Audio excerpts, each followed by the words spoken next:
In this video, we're going to discuss all the issues you might have on the arterial side of the pump. There are only two things that you have to worry about on the arterial side. Number one is high arterial pressures. This arterial pressure has to be really positive before it can affect your flows.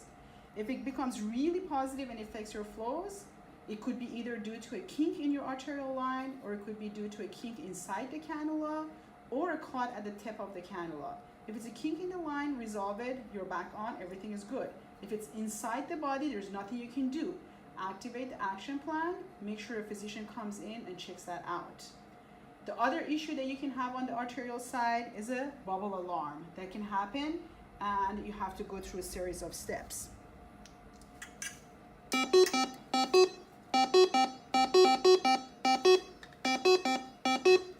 So in a case of a bubble alarm, this is how your screen would look like. No matter what kind of air you have, this is what it's going to look like. No flow, 0 RPM. If you're on your home screen, this little chain is going to get lightened up.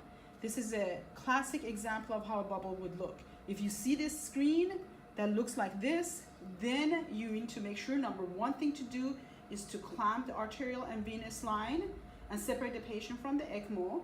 The second thing you need to do before you activate your action plan is to check your bubble sensor flow probe down here to make sure it's all closed. Sometimes that can pop open and activate this by mistake.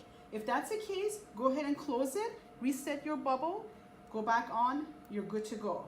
If that is not the case, then you have to activate action plan. Put your vent settings on the emergency vent settings, make sure a perfusionist is called in, make sure a physician is called into the room. While you're doing all of that, you already know it's a bubble, you have to chase the air. I would always start from the side where you clamped on the arterial side, raise up the tubing. Let's give you an example of how that would look like. So if this is your tubing, just raise it up like this and tap and keep on raising it. Chase that air all the way to the oxygenator. I would recommend tipping the oxygenator so the air goes on top. By taking this out, removing this in, tipping it over like this, tap a few times, that air goes up. You can put this one back on. Put this one on. Now, before you can go on, you have to tell the cardio help you've already cleared the bubble and it's safe to go on. To do that, you will need to go under the chain and reset. Press the bubble, reset, say okay. It's all clear. RPMs should start going up. It probably sends another error, and that's why it could not do it. So I'm going to go ahead and reset again. RPMs are going up. We're clear to go. You can go ahead and unclamp and you're back on. You don't have to adjust the RPM or do anything else.